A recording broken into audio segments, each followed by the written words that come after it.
बिस्मिल्लाहिर्रहमानिर्रहीम, अस्सलाम वालेकुम। मैं हूं आयशा शफीक। नजर डालते हैं सबसे पहले न्यूज़ हेडलाइंस। अस्सलाम वालेकुम नाज़रीन, मैं हूं ZA मलिक। आज हमारे साथ जो मेहमान है इसके ऊपर बात करने के लिए हस्ब मामूल MA खोखर साहब भी मौजूद हैं, सीनियर जर्नलिस्ट हैं और आप अक्सर जो है इनकी गुफ्तगू जो है हमारे साथ आप देखते हैं। हमारे साथ ब्रिगेडियर सादिक राही साहब भी मौजूद हैं, बेहतरीन तजियाकार हैं इस मामले में। पिछले प्रोग्राम में आपने देखा बहुत उन्होंने ज़बरदस्त गुफ्तगू की, बहुत सारी तजावीज़ भी दी।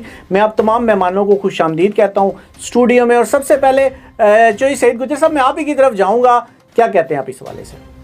बिस्मिल्लाहिर्रहमानिर्रहीम। सबसे पहले तो मैं आपका मशकूर हूँ मलिक साहब कि आपने मुझे अपना मौक़िफ़ रखने के और पार्टी की नुमाइंदगी करने का मौका यहाँ पे फराहम किया। जहाँ तक बात है हुकूमती इनिशिएटिव की या हुकूमत इस बारे में क्या इकदाम कर रही है, तो देखिए हमारी तरफ से तो ज़ीरो टॉलरेंस है किसी भी मामले में, अगर चाहे वो करप्शन है, चाहे वो किसी किस्म की मिलावट है या मतलब ओवर चार्जिंग या किसी भी मामले में हमारी तरफ से ज़ीरो टॉलरेंस है। इंशाल्लाह हम अब उसके अलावा भरपूर एक्शन भी ले रहे हैं और अपना काम हम बखूबी कर रहे हैं, सर अंजाम दे रहे हैं। अब जहाँ पे जमानतों की बात है तो देखें जमानतें तो लेती हैं अदालतें। अब मुझे जो जज साहिबान हैं उनको भी ये सोचना चाहिए कि पुलिस और दीगर जो अदारे हैं वो अपना काम करके उनको जो ये मुजरम है उनको कटेरे में ले आके खड़ा करते हैं, वो उनको बिल्कुल जो है इस मामले में अगर फ्री करते हैं तो इस बारे में भी उनको सोचना चाहिए। और ये अगर इस तरह सिलसिला चलता रहा तो ये तसलसल देखे सीसी अपना दीगर जो इस तरह के अदारे जो फौरी इंसाफ फराहम करने वाले, क्यों इनकी ज़रूरत पेश आई है, क्योंकि उस अंदाज से स्पीडी जो क्या हकीकी मायनों में इंसाफ नहीं था हो रहा। हकीकी इंसाफ क्या है कि अगर जो मुजरम कटेरे में आया है वो मुजरम कैफे करतार तक पहुंचे, उसको सख्त सजा दी जाए। तो इस वाले से जो कानून साजी भी की गई है वो भी बड़ी सख्त है। इस जो है इसमें फूड डिपार्टमेंट को स्पेशल जो इसमें जो पावर्स दी गई हैं कि कोई भी जो इस तरह का कोई इकदाम करता हुआ पाया जाए उसके खिलाफ सख्त से सख्त कार्रवाई की जाए। और इसमें जुर्मानों की जो हद है वो भी बढ़ा दी गई है। पहले जुर्माने जो होते थे वो सैकड़ों में या हजारों में होते थे, अब इसको लाखों में कर दिया गया ताकि कम से कम माली तौर पर उनको इतना खसारा दिया जाए कि वो एक अगली बार करने में जो है ना वो 100 बार सोचें। बाकी सजा के मामले में भी इस माले से जो इकदाम किए जा रहे हैं और जल्द ये जो सजाएं जो मुतय्यन की गई हैं इस मिलावट के वाले से, इसको भी इंशाल्लाह बढ़ाया जा रहा है। और ये सजाएं जो है अगर 3 साल है तो उसको 7 साल किया जा रहा है। तो ये इंशाल्लाह आप देखेंगे कि ये तसलसल के साथ आपको इकदाम होते हुए नजर आएंगे। उस पर इक़दाम कत्ल का नहीं, उसको उसमें सजा में इक़दाम कत्ल को भी शामिल करना चाहिए कि इक़दाम कत्ल कर रहे हैं कि किसी को मिलावट। देखिए ये बेसिकली तो इक़दाम कत्ल ही है ना, ये स्लो पॉइजन है। अगर आप मिलावट कर रहे हैं दूध जैसी चीज में, अगर मिलावट करके आप दे रहे हैं तो ये तो लोगों के साथ जो है वो लोगों के बच्चों को समझ लें कि मारने के मुतरादिफ है। तो इसके अलावा हमें तो यही डायरेक्शन दी गई है हुकूमती लेवल पे भी कि ज़ीरो टॉलरेंस है। किसी भी जगह पे हमें कोई इतला मिलती है उसका फौरी एक्शन लिया जाता है। इंतजामिया आप देखें इसमें दीगर जो अदारे हैं वो भी मुतरक कर दिए गए हैं। फूड डिपार्टमेंट के साथ जो इस वक्त दीगर पैरा फोर्सेस या दीगर जो पुलिस का जो है मावनत है वो भी फराहम कर दी गई है कि ये हंगामी जो है सूरत हाल इसमें हम देखने को मिल रही है कि हंगामी अंदाज में इसको जो है डील किया जा रहा है। और इंशाल्लाह आप देखेंगे कि ये बहुत जल्द आपको इन मसाइल पे भरपूर तरीके से काबू पाते हुए आप साथ होने का हम ये फायदा उठाते हैं कि आज अपने बाकी जो मेहमान मौजूद हैं उनसे हम बात करते हैं और उनसे पूछते हैं क्या वो हुकूमती इक़दाम से मुतमईन है और जब वो क्या अपनी तजावीज़ देते हैं, वो क्या चाहते हैं कि मजीद क्या इक़दाम होने चाहिए। अगर वो मुतमईन है तो सबसे पहले खोखर साहब मैं आपकी तरफ आऊँगा, क्या आप हुकूमती इक़दाम से मुतमईन हैं और ये समझते हैं कि हुकूमत को जो मिलावट के हवाले से अब तक इक़दाम करने चाहिए थे वो हुकूमत कर रही है? जी बहुत शुक्रिया मलिक साहब, आपके प्रोग्राम में हमें आपने ऑनलाइन लिया। मैंने चौधरी साहब की बात बड़े अमल से सुनी है। चौधरी साहब, सबसे पहले मेरा इख्तलाफ है मौजूदा निज़ाम पे, इसको आपने तहम्मुल से सुनना है। आपने बात की है कि जी फूड अथॉरिटी को हमने बड़े लामहदूद इख्तियारात दे दिए हैं, जुर्मानों की हदें बढ़ा दी हैं। सबसे पहले मुझे, चूंकि वैसे तो हुकूमत सुनती नहीं है आज की हुकूमत, मैं हरगिज़ किसी पार्टी को प्रमोट नहीं करता। मैं being the journalist, being the Pakistani शहरी होने के नाते बात कर रहा हूँ। अगर किसी के दिल में ये ख्याल हो कि मैं किसी पार्टी को प्रेजेंट कर रहा हूं तो ये बिल्कुल गलत बात है। जो हकीकत में वो दिखाऊंगा। आपने माशाल्लाह बहुत खूबसूरत बातें की, जिसमें अक्सर आपकी बातें मुझे ऐसे लगी हैं कि वो जस्ट सिर्फ सियासी बयान है।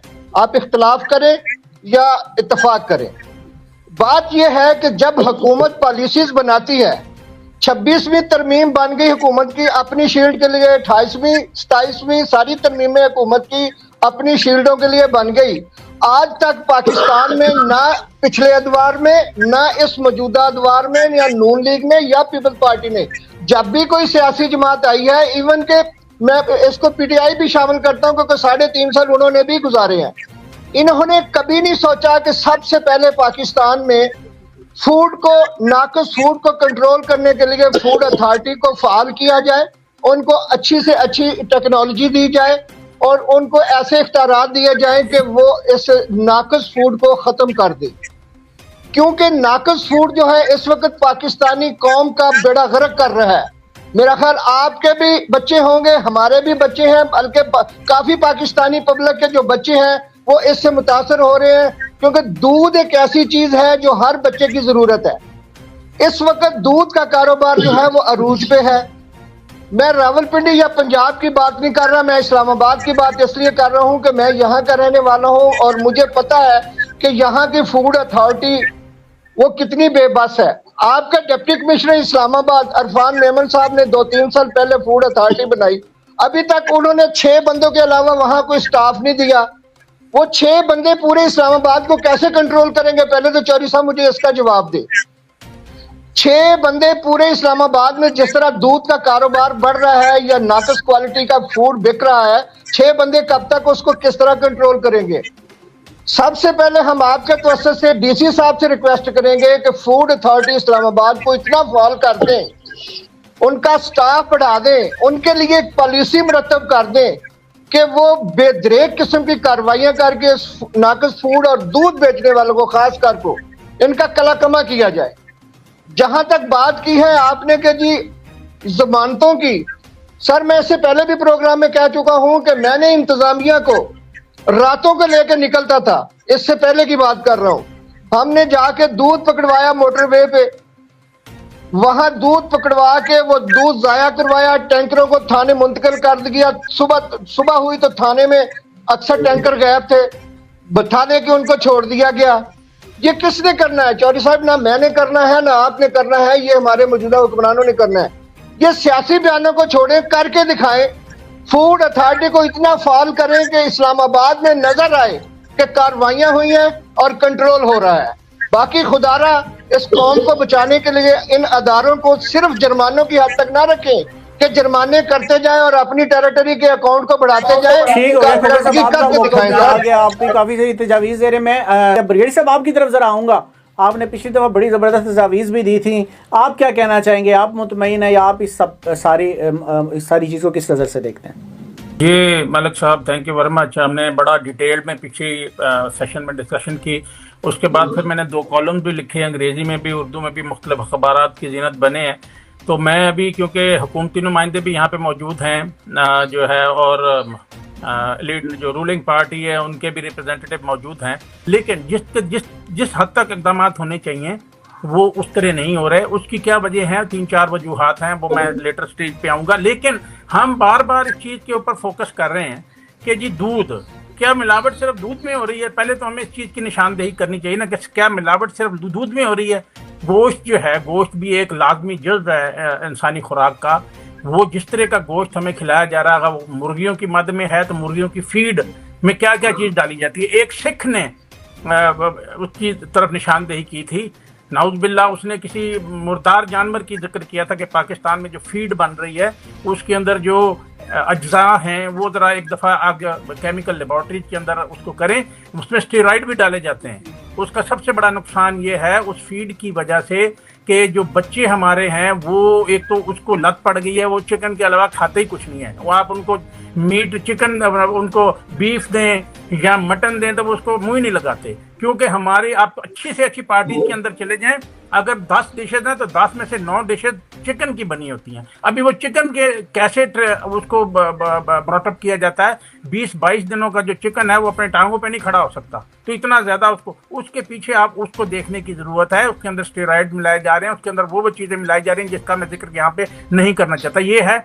चिकन के बारे में, जो कि हमारी बल्क जो आवाम जो है वो उसको खरीदती है, उसको खाती है। उसके बाद मटन या बीफ है। बीफ जो जिस किस्म का देखें, ज़िबा खाने हुकूमत तो यही कर सकती है ना कि उसने modern latest state of the art जो है वो जो स्लॉटर हाउस बना दिए हैं, लेकिन फूड अथॉरिटी के एक्ट में भी और बाकी भी है कि बाहर से कोई जो है वो इंपोर्ट करके नहीं आएगा, बाहर से जो किसी और शहर से फूड वहाँ पे गोश्त नहीं आएगा। चेक पोस्टें भी बनाई हुई हैं, लेकिन ज़िबा हुआ कुछ के केसेस में मुर्दा जानवर, बीमार जानवर, उनको ज़िबा करके, जबकि इसके बारे में बड़े सख्त आर्डर्स हैं कि कोई ज़िबा हुआ जानवर जो है वो एक शहर से दूसरे शहर में ट्रांसपोर्ट नहीं किया जाएगा। लेकिन इसके बावजूद वो आते, जब वो चेक पोस्ट के करीब आते हैं तो उन्होंने चोर रास्ते देखे होते हैं, वो शॉर्ट ऑफ दैट वो उधर से चोर रास्ते से निकल के फिर जीटी रोड पे चढ़ के तो आगे आ जाते हैं। अभी लाहौर जैसी जगह में बहुत सारी जगहों से दाएं बाएं कुर्ब जवार से इस तरह के जानवर भी आते हैं, इस तरह का गोश्त भी आता है। फिर अब सब्जियों की तरफ आ जाएं, उनके ऊपर केमिकल मिला हुआ होता है। उसके बाद जो आपकी बेकरी आइटम्स हैं वहाँ पे फूड ग्रेड कलर इस्तेमाल होना चाहिए, लेकिन वो वाला नाउज़ बिल्ला जो लो बेकरीज हैं जिनके रेट्स कम हैं, वो जो है वो जो कपड़ों में रंग इस्तेमाल किया जाता है वो इस्तेमाल होता है, फूड ग्रेड कलर इस्तेमाल नहीं होता। तो वो जहाँ के जिस्म के अंदर क्या कार्रवाई करता है, ज़रा इसके ऊपर आप नज़र डालें। उसके बाद जो मुख्तलिफ और चीज़ें हम जो खाते हैं, उन तमाम सब्जियों के ऊपर देखें, उसको सीवरेज वाला पानी मिल रहा है। तो कोई चीज़ तो ऐसी नहीं है जो हम इस वक्त खा रहे हैं और प्योर हो। आपको पता ही नहीं होता ये जो सब्जी पकी हुई है वो सैलड हर बंदा इस्तेमाल करता है। जो कंटेमिनेटेड वाटर है, जो सीवरेज वाला वाटर है, वो डायरेक्ट इफेक्ट करता है। जो आप टमाटर और खीरे खा रहे होते हैं उसके अंदर कोई ट्रीटमेंट, बाकी सब्जियां तो पक जाती हैं, पकने के बाद कुछ ना कुछ इफेक्ट हो जाता है। तो ये तो है, इसके मुज़मरात क्या हैं, इसके असरात बॉडी के ऊपर क्या हैं, ये आपके अभी सफ़ीर साहब कह रहे थे कि जी हॉस्पिटल बड़े भरे पड़े हैं, मरीजों से भरे पड़े हैं, हेपेटाइटिस के केसेस, लिवर के केसेस, ये इसके बहुत ज़्यादा, और बच्चे बहुत ज़्यादा पहले सने बलूगत को पहुंच जाते हैं। ये नंबर ऑफ प्रॉब्लम्स हैं। अभी इसकी रूट कॉज को तो देखें ना कि क्या, एक दूध वाले से अगर बात करते हैं आप, तो वो कहता है कि मुझे पीछे से मिलता है। अभी आपने मोबाइल टीमें भी बना दी, आपने चेक भी कर लिया रोड के ऊपर आके, अगर वो मिलावट शुदा दूध है तो जरा उसकी रूट कॉज के ऊपर से जाए ना, ये कहाँ से लेके आ रहा है। कभी किसी ने जाने की, ये जो फूड अथॉरिटी के लोग बैठे हुए हैं, मुझे कोई ये बता दे, ये कभी बाड़े में गए? बाड़े के बाहर यहाँ गुजर का कॉलोनी है लाहौर पे, उसके जरा एक फरलांग के पीछे आके देखिए तो आपको वो जो ये बूस्टर लगाते हैं, बूस्टर जो अपना उनको दूध ज्यादा करने के लिए जो कि हड्डियां भी निचोड़ देता है जानवर की, वो बूस्टर की एक लातादाद लामतनाही मतलब चीजें आपको नजर आएंगी। वो छोटे छोटे जो उनके इंजेक्शन होते हैं, वो किसी ने चेक नहीं किया, कोई उधर नहीं जाता। वो जाके देखे कि ये किस किस्म के। फिर उनसे अगर बात करते हैं तो वो कहते नहीं कि नहीं, हमने तो वो पसमाने के लिए जो है ना ये लगाते हैं। भाई पसमाने के लिए आप कटा जो इस्तेमाल करते हैं, जो नेचुरल चीज, जब आप नेचुरल चीज से हटेंगे, वो ज्यादा कमाई करने के लिए जो जिन्होंने बाड़े बनाए हुए हैं, जिन्होंने दूध का कारोबार करते हैं, वो इस चीज को नहीं देख रहे कि हिफाजत से। तो रूट काज को पकड़ें बराए मेहरबानी। एक दूध वाले को 7 साल की कैद देने की बजाय, 3 साल की कैद देने की बजाय, उस बाड़े वाले को पकड़ें जिसने ये इतना ज्यादा वो जुल्म कर रहा है अपना। सिर्फ एक तो रेट्स बहुत ज्यादा किए हुए हैं उन्होंने। असल में डिमांड और सप्लाई की मैंने पहले बात की है। हर बंदा दूध खरीदना चाहता है और कम निर्खों पे खरीदना चाहता है। तो हुकूमत को सबसे पहले ये रजिस्टर करने चाहिए, तमाम जितने भी ये बाड़े हैं उनको रजिस्टर करना चाहिए, फिर दूधियों को रजिस्टर करना चाहिए, फिर सप्लाई चेन को बेहतर करना चाहिए, फिर जो फीड इस्तेमाल होती है वो दूधिया से जाके बात करें, आप बाड़े वाले से बात करें, वो कहता है सर खाली हमें सही नहीं मिलती। हम एज ए नेशन कर क्या रहे हैं? वो कहता जी खाली जो है हम इतनी डालते हैं, वंडा जो डालते हैं उसमें इतनी सारी चीजें हैं। तो उन चीजों के ऊपर भी तो देखें ना, हम सामने वाले बंदे को। आपकी भी तजवीज़ बड़ी जबरदस्त आ गई।